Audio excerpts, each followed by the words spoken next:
reflection.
On operations for more than a century. But first, we present a lament, Flowers of the Forest. Wreaths or floral tributes will now be laid at the base of the pool of reflection.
Today we remember and pay tribute to Private Thomas Rawlings.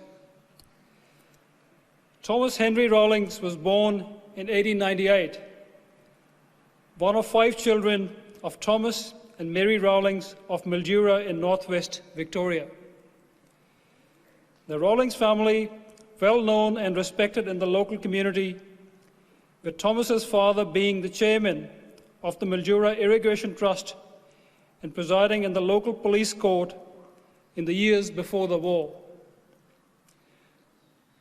After attending Nichols Point State School and Mildura High School, Thomas worked as a horticulturist. He also served in the local cadet unit in accord with the compulsory military training scheme at the time. Once war was declared, the Rawlings family were heavily involved in the Mildura Recruitment Committee and the local Red Cross sub-branch.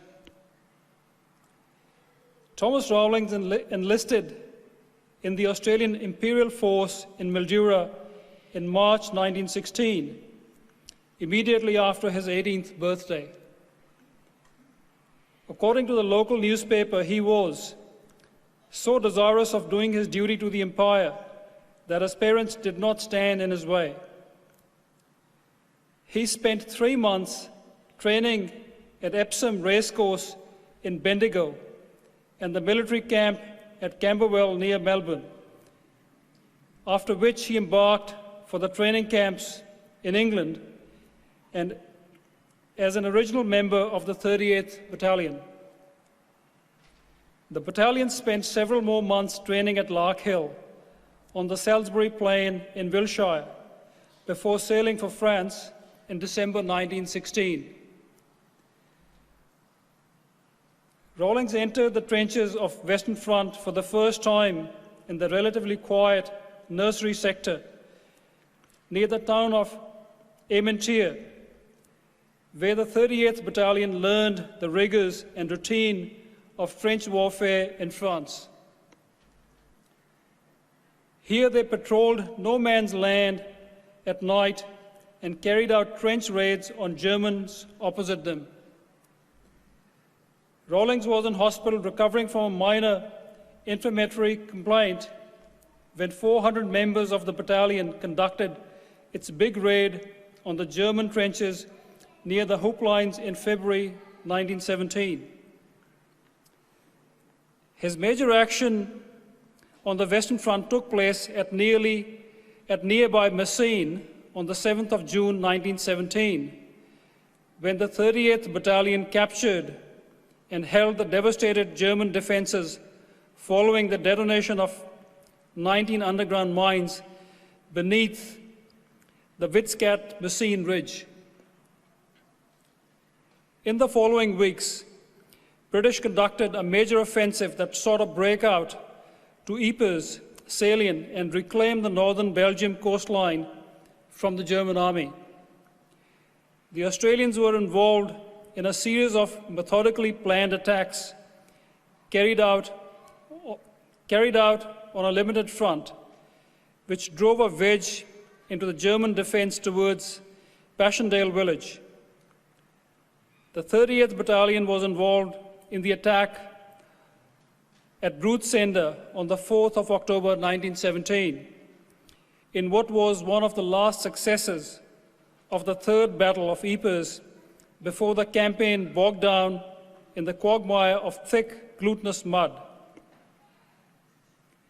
The 38th Battalion took their objectives that day, overcoming a number of German machine gun positions once the artillery's creeping barrage rolled over the top of them. It was a short, sharp, and successful operation carried out as the battalion had planned.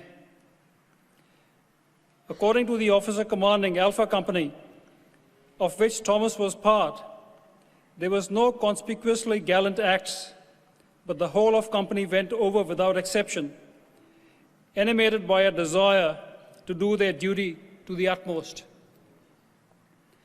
But victory came at a cost, with 184 members of the 30th Battalion being killed and wounded during the Bruce Sender attack. Among the dead was Thomas Rawlings, who was 19 years old.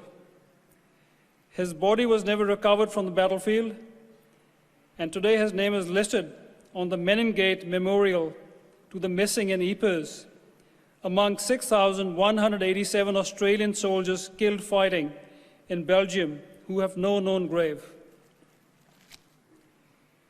His name is also listed on the Roll of Honour on my right, among more than 60,000 Australians who died while serving in the First World War. This is but one of many stories of service and sacrifice told here at the Australian War Memorial. We now remember Private Thomas Rawlings, who gave his life for us, for our freedoms, and in the hope of a better world.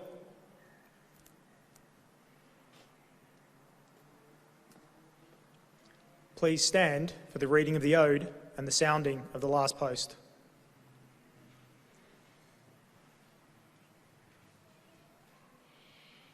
They shall grow not old, as we that are left grow old. Age shall not weary them, nor the years condemn. At the going down of the sun and in the morning, we will remember them. We will remember them.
Lest we forget. Lest we forget.